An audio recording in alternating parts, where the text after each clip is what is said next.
Hey y'all, thanks for tuning in. I know this is already a long video, but I just want to throw a quick preface on here. If it's a little confusing, like there's two narrators sometimes, it's because there is. Me and my buddy Todd done this together with the intentions of putting it up on his channel. But I started my channel, so he thought it would be more suiting that I kept it and used it as my content. And really grateful for him letting me use his camera and encouraging me too, because if it wasn't for him, I probably wouldn't be making these videos, and y'all wouldn't be sitting around watching me if you are right now. So, got him to thank for that, and I just want to throw that up real quick.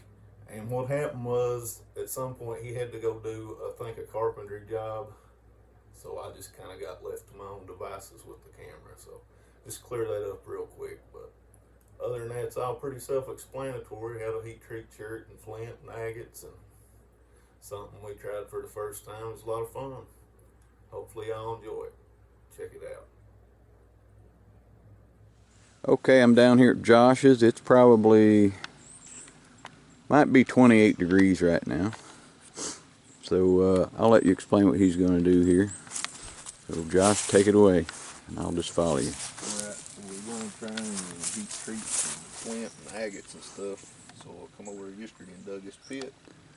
And the first thing we got to do is get us a fire built in here and preheat the ground, because it's like 20 degrees. So we're going to heat the hole up, take the coals out, clean the fire and the coals out, put sand back once the pit's got heated, layer of sand or rocks. We're going to heat treat more sand, and we're going to build the big fire on top of all that once we get the ground tempered a little bit. All right, stay tuned. Okay. Josh is taking some of the bigger pieces of wood out of there.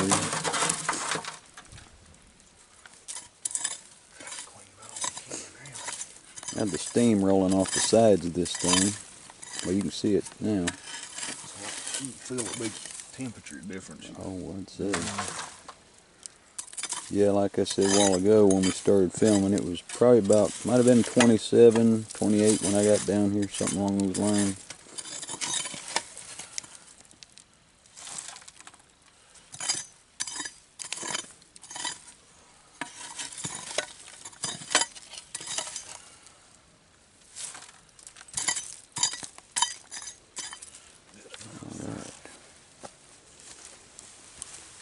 Oh yeah, you can feel the heat in there now. Cool. Okie dokie. Here we go. I have to move over here, Josh. I was trying to keep my shadow out of the shot, but. So we took the fire out of the pit now. Let's see how hot it is still steaming. It ain't really hot, but it's warm, so we've tempered the ground good. And now we're going to take this sand, which is not perfectly dry, but dry enough, and put just a thin layer in the bottom to start with.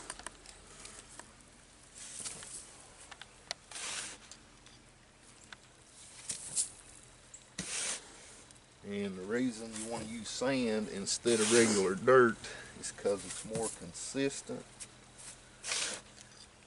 and the heat travels through it more evenly. And I think it even conducts it a little better. Yeah, I'd say it does.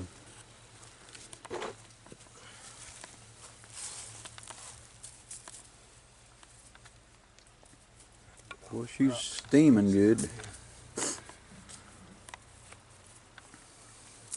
I can see why you want to heat that up now. Yeah. The sand's cold. Oh, yeah. Yeah. I guess maybe we'll leave it there and let it heat a minute.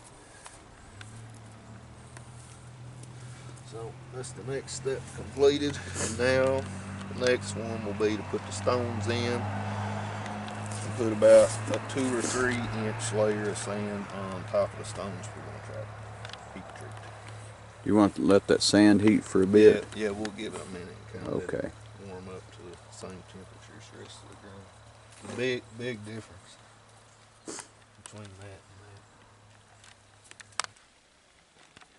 and that. Alright, so we got our layer of sand on the bottom. The hole's been tempered, brought up to temperature. And now all the stones is laid in there. I just go over them real quick and show y'all what all they are. Just everything in the world here. A lot of it stuff I've bought, some of it stuff I found. This is some Georgetown, Edwards Church that I've bought. This is some stuff called aventurine from like Brazil. I just kind of want to see what it does. About like this piece of crystal. It's supposed to make it turn colors and make it glassier as it heats it. All this stuff.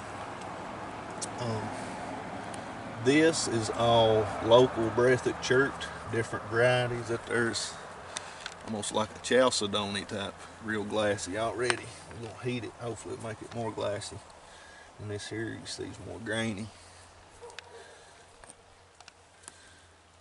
And stuff that come out of a limestone cliff down in Estill County, big bullseyes in it, creek flint from around here. These are, see they're kind of translucent.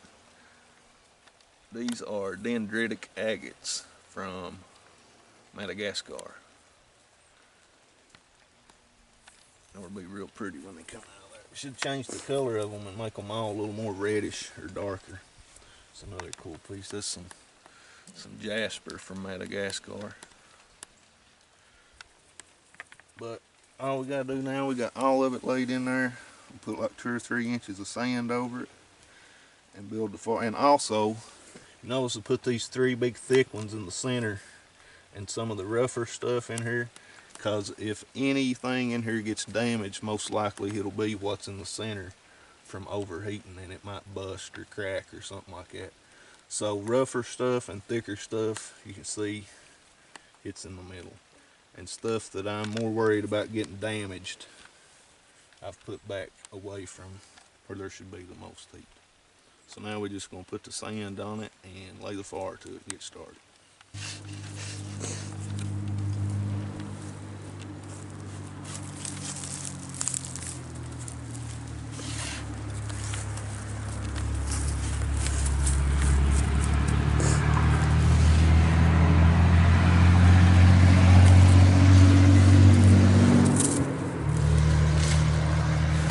I think there's been a vehicle go by every time we turn the camera on. Probably.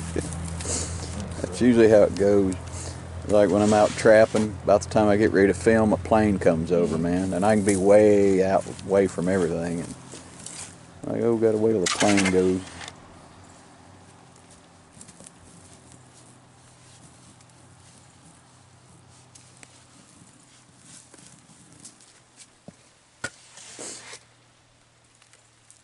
Also, this is the first time either one of us has done this. I was getting ready to mention that. So we're both just learning as we go, kind of.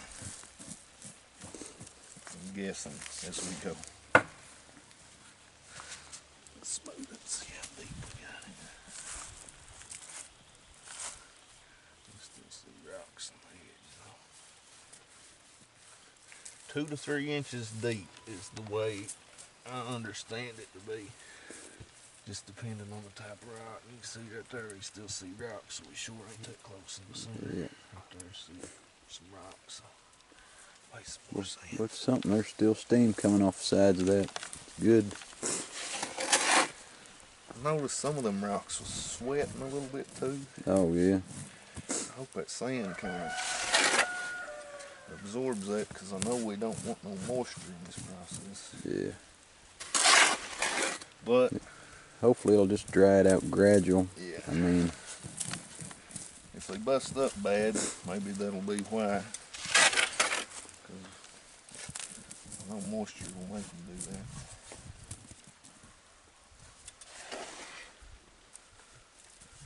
I even took and dried this sand out on a tarp yesterday. Try to get a lot of moisture out of it.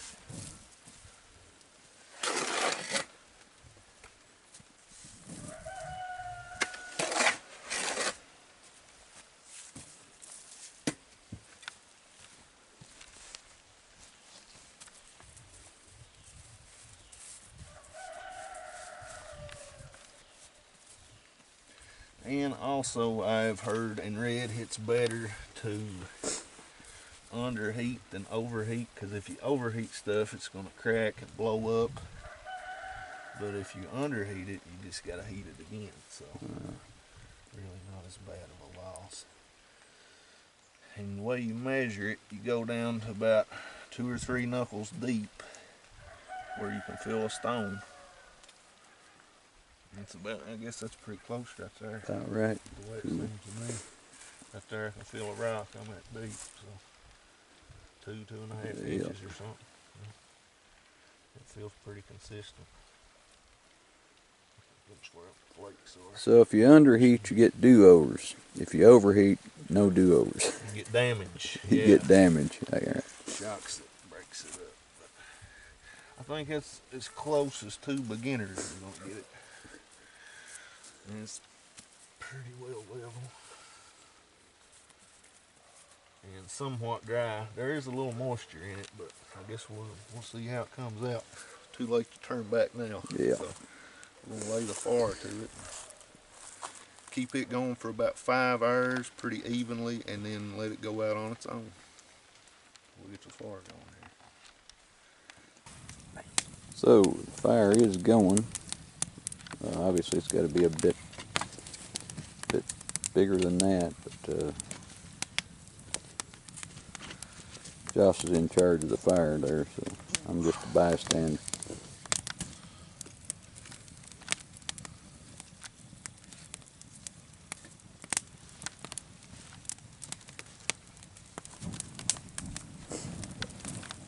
Authentic beaver hide fan for fire. And it works great. It does. A big beller blowing on it. And what we're going to try and do is let all that wood catch and char pretty good. And instead of just keeping a big blazing fire like that, we're going to rake it back down and kind of distribute the heat more evenly instead of a big blazing fire right in the center like that and it getting too hot. And I also don't think we mentioned this, but the wood we're using is mostly oak. It's a piece or two of hickory, but it's all hardwoods, which makes for a lot better fire, a lot more heat. And we busted it up pretty good and made a lot finer pieces than say like what I'd burn in a wood stove. Because in a wood stove, it's got a grate under it and air can get to it and it can burn these big pieces a lot easier. But in a pit like this where you don't have much airflow, you need a lot finer wood. So we busted it a lot finer, almost in the kindling some of it. But she's blazing right now, and once the blaze goes out of it and it's all pretty charred and coaly, kick it back down and get the heat evened out. So we've let the fire burn a little while and we've got some good hot coals in there, but it's all kind of concentrated in the middle, so what we want to do is rake it out and kind of evenly distribute the coals and the heat just a little bit better.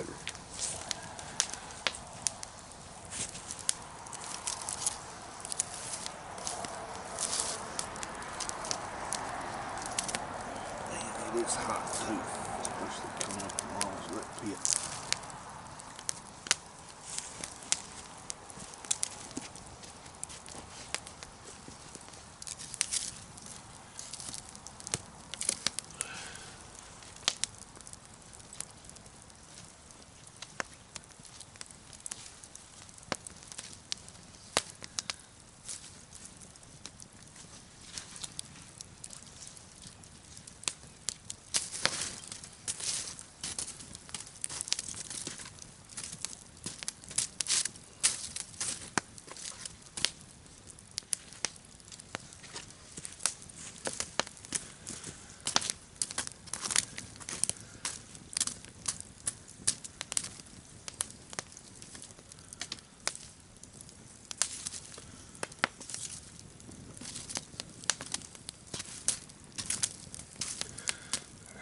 Got it a lot more even.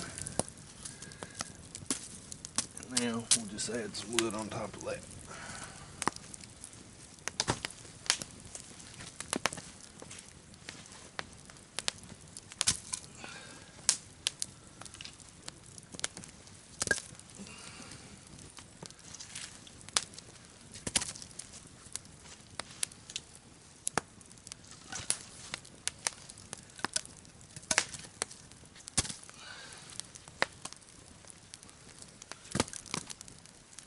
do this for about 5 hours.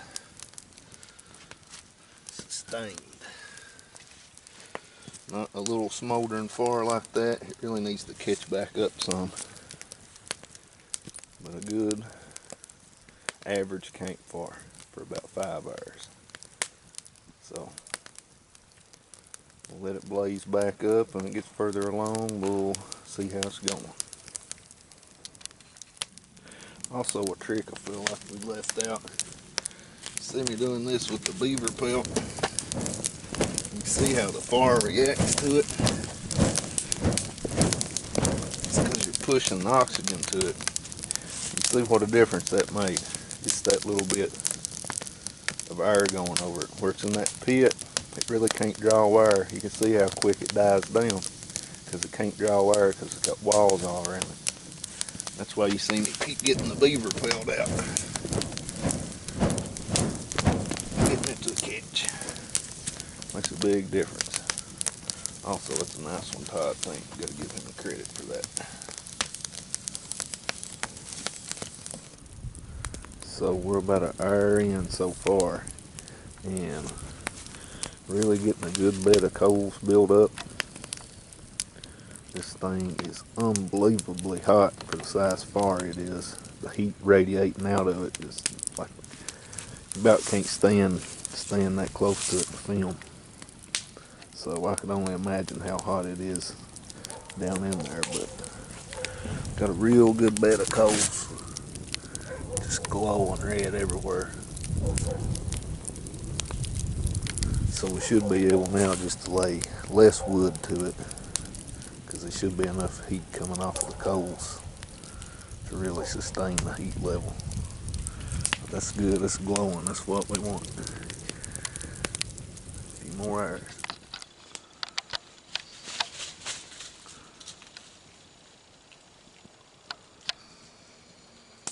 Guess y'all can see, I'm sitting here practicing tying some cordage and some deers just run out of nowhere. I don't know if there's a buck chasing them or what's up. They come through there flying. I thought they were squirrels. Looked and they was right in there. And the time I got the camera, they took off. There's another one. Crazy this time of year. I'd say there's a big buck somewhere chasing them.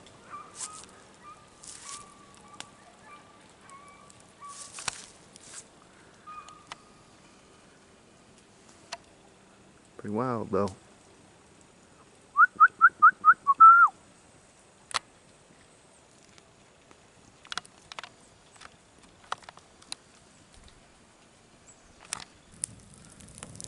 So we're a little over 3 hours into the heat treatment now. Everything's going smooth, and just thought it'd be important to fire up the camera for just a minute and kind of explain the whole reason behind heat treating these stones.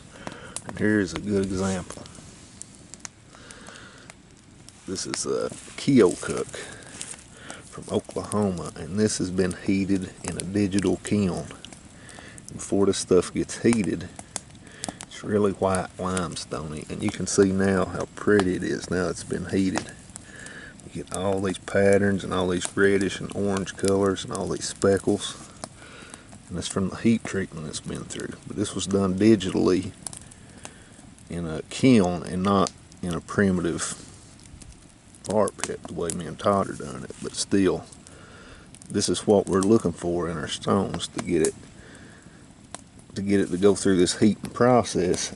And really the main reason behind heating it, other than cosmetics, is that you can get longer flakes and thinner flakes. It makes your material glassier. It's kind of hard to see the sun there, it's bad. This material's really glassy, and you can see there what a nice thin flake. And if you can dry flakes like that, you can do about anything with that. You know, make an arrow point, a little blade. I've been using it for a tool. You see the stains there, bro. Made a little bit of cordage. I was working on that when the deer's about overran me.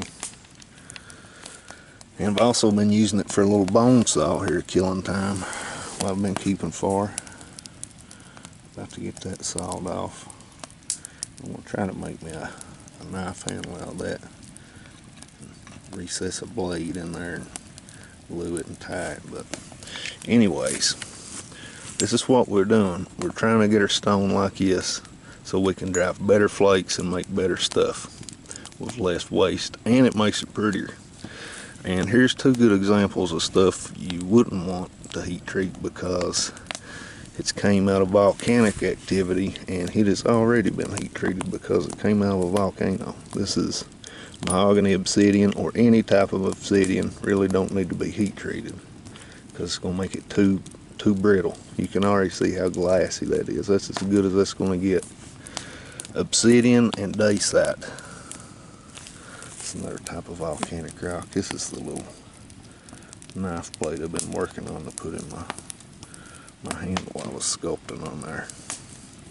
So dacite and obsidian is already heat treated and does not require so, or you're really just kind of damaging it and making it where it's just going to crush and be too brittle. But hopefully we'll get some stuff like this out of here. So we're right at 5 hours, just a little bit over 5 hours actually. So I think it's to the point where we want to leave it alone and not add any more wood. And I'm just going to kind of stir those sticks of wood around, get them to burn up, and we're just going to let it go out naturally on its own like that.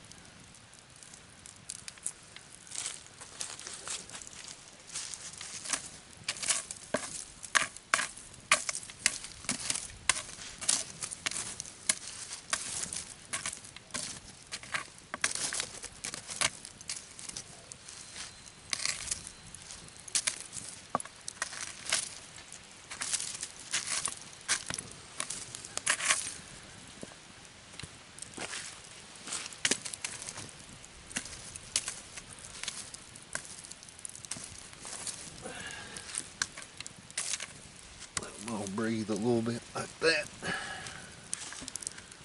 Burn up. Let her go out on her own.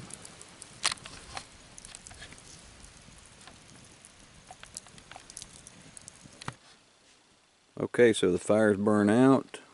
We're going to wait 2 days and dig it up. Hopefully she turned out okay. So stay. Here we are 2 days later, and we're about to take the stones out and see if we've made any change to them through the heating process. Made them more knappable and hopefully give them some more color. But it's been 2 days.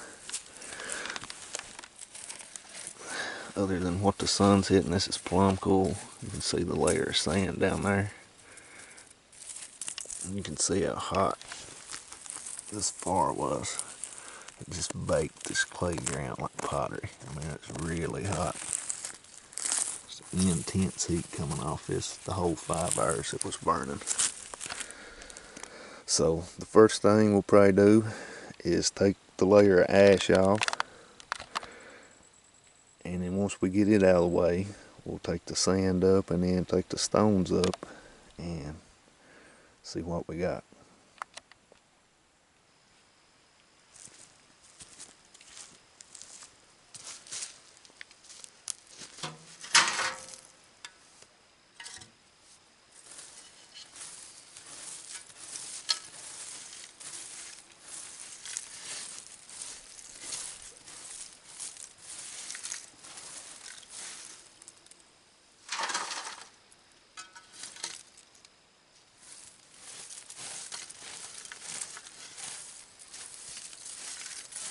Still a lot of charcoal in this.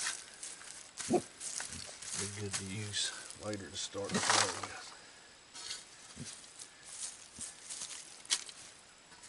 And now this is the fun part and the culmination of all this work and fire building and waiting. We're gonna see what these things look like when they come out of there. You can see I was talking about the sap seeping out from these roots. It's dripping. Thought it would stop. I really hope it ain't damaged anything in here. Make the ground kind of wet. Let's dry again.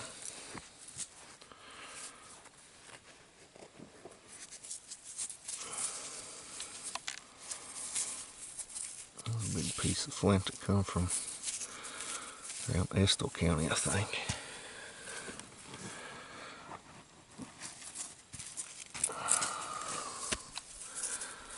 Piece of breathed chert, and I can tell already that this has heat treated. This here, this spot, it's really slick too. This was all gray. And I don't know if the camera sees that the sun is really bright right now, but this is kind of red. I can tell already it's changed the color of it. And it even feels glacier, so that's a good sign. Let's see what these agates look like. Can't really tell much just by looking at the surface.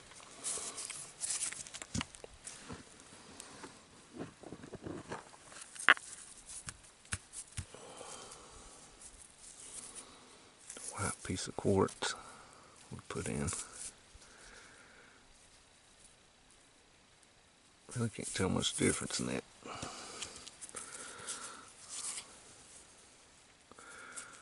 Jasper. Maybe it took. I'll tell a lot more about them here in a few minutes to start trying to drive some flakes off of them. This one's absolutely took. This one was like, almost like a honey color. And way rougher than that. Now it's a lot smoother. There was the original color, really. More like a honey or an amber. Here's more red. This one has took some heat. That's another good sign. Instead of boring y'all through every single rock, I'll cut the camera off. Or I might just go ahead and set it back up on the tripod and record it all instead of making y'all suffer through me looking at every single rock.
Georgetown definitely looks different to me.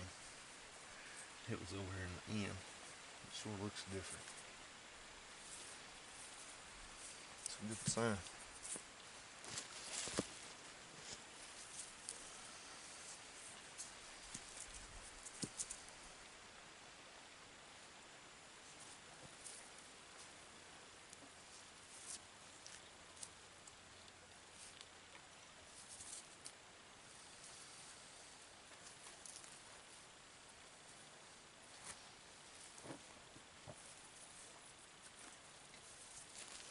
Oh yeah, those definitely took.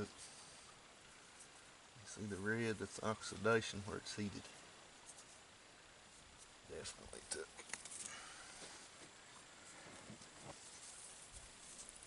Oh yeah. More red.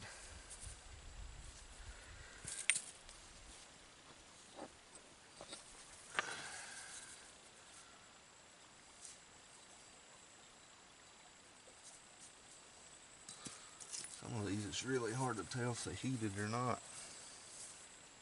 That one looks like it did.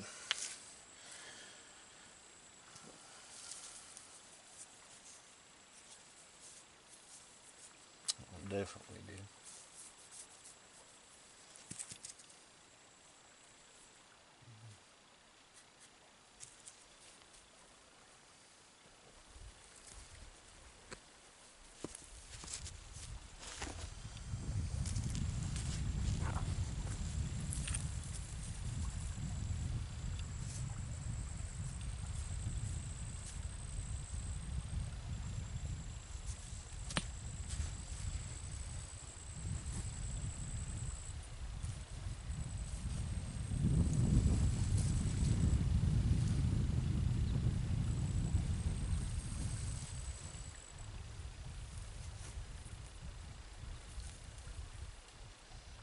trying to make sure I'm not leaving any behind. That piece about dead. Shoot.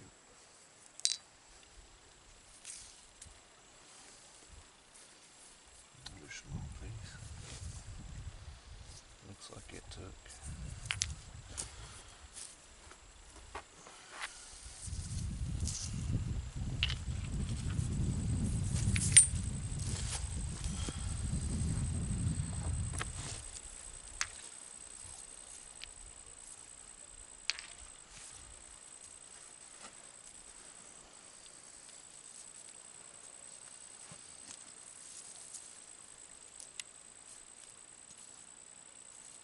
That one really changed. It's a lot of difference in that one.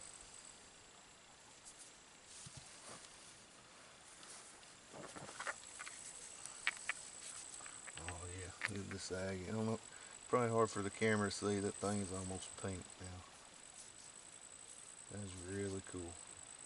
Like glass. Man.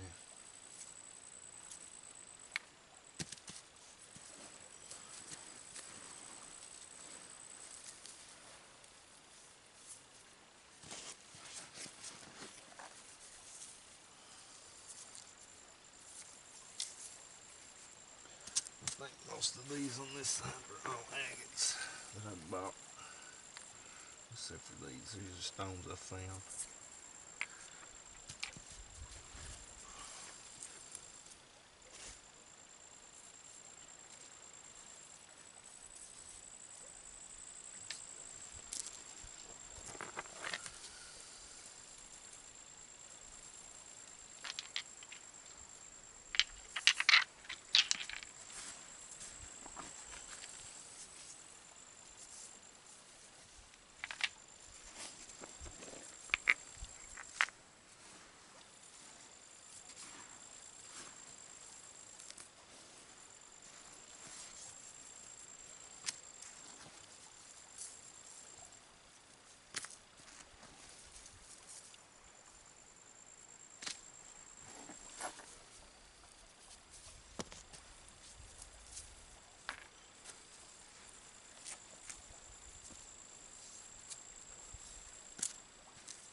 I think that's it.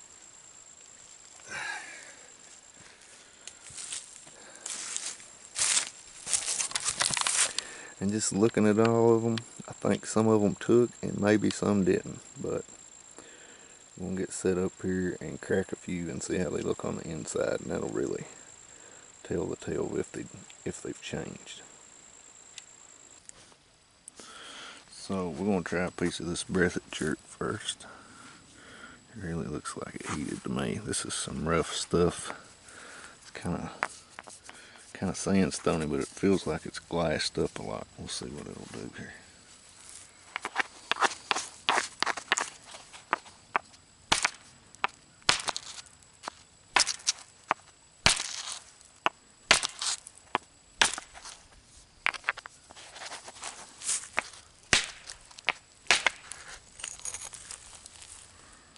Shed a little bit. Don't look like a lot of them changed though. Maybe a little in here.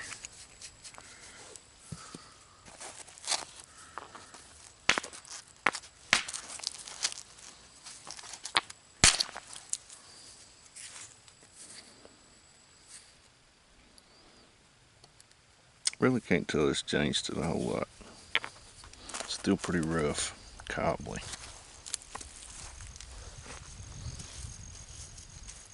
Another piece of it. Let's see what it'll do.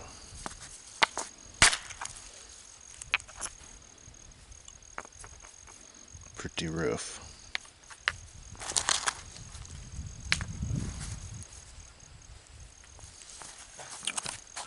Try something different. See what it'll do.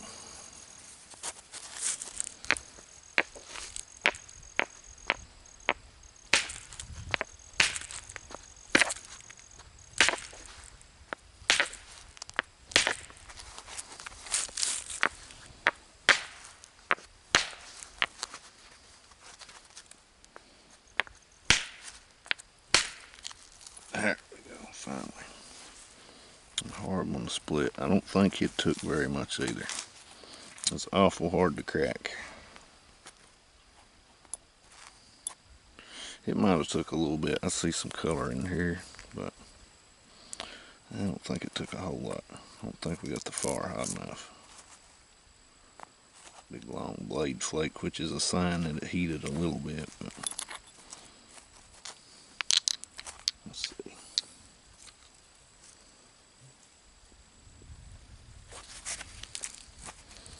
Big piece of Georgetown. It looked like it really got some heat. Try antler on this one.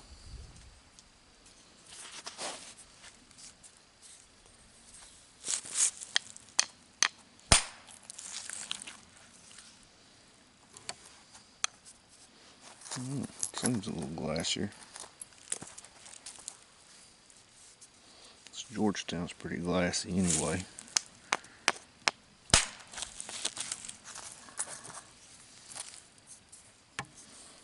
I think it glassed it up, so I think it improved this one a little bit.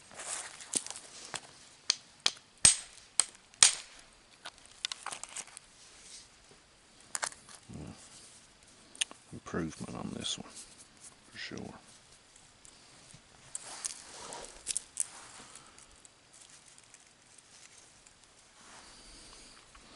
Now we're going to try this agate. And it's obviously took some color because it's awful red there.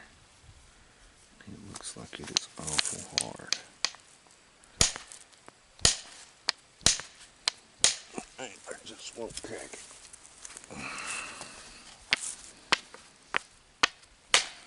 There we go. Man, that's pretty.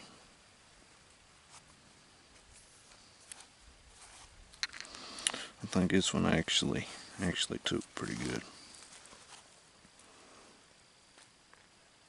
And that's a pretty rock. If I can make anything out of that, it will be killer to look at. Just to put in a rock tumbler or whatever. That's what we want. It's definitely got some heat to it. Glassy and sharp, man. That's a razor edge there. Try another one. This one looks like it didn't. It did not take as much. We'll see.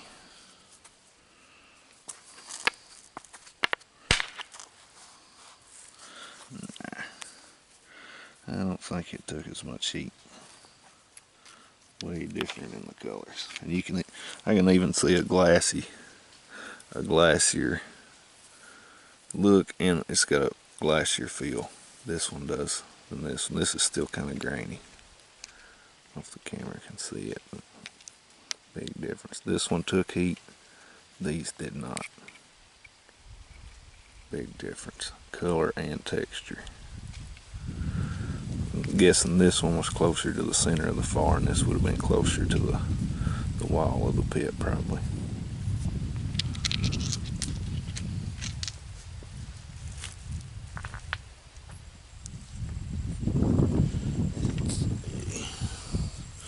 Another one looked like it got a little heat.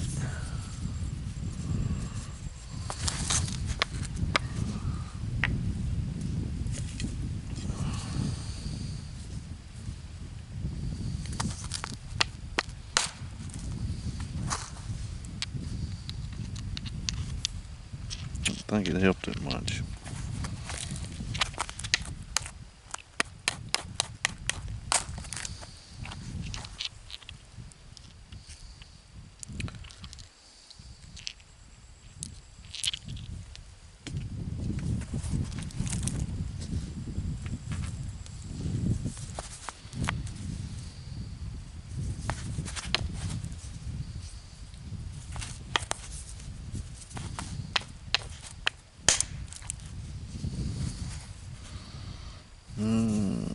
Maybe a little bit.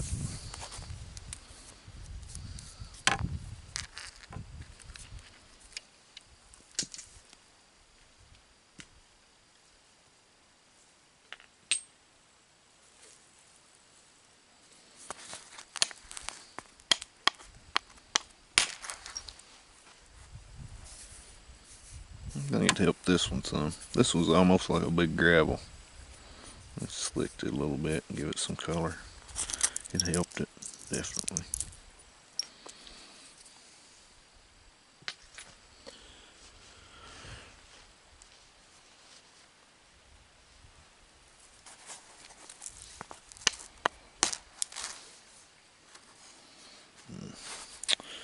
Not much improvement there.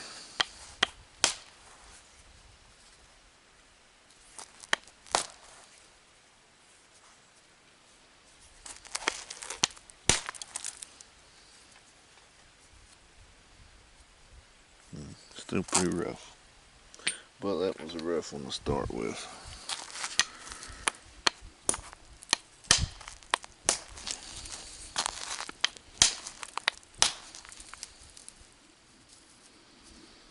A little bit of improvement on this one too.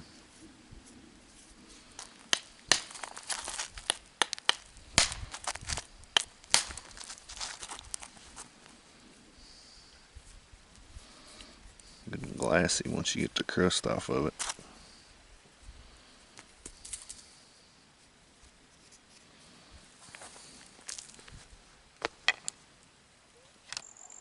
So that's about it.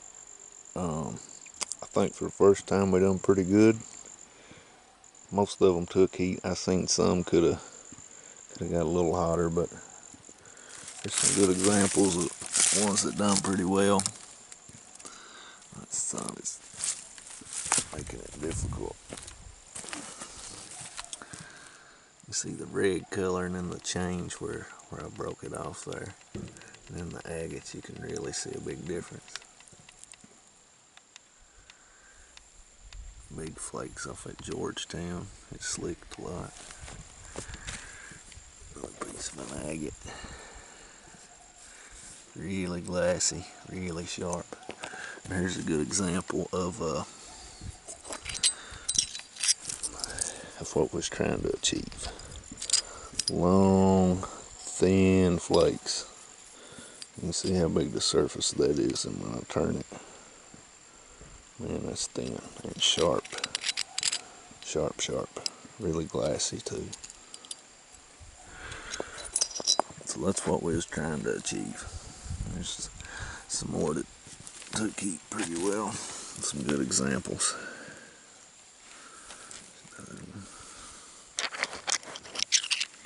Really long flake. Come out real glassy.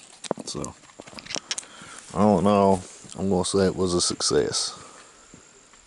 Hope y'all enjoyed it and learned something. I feel like I did.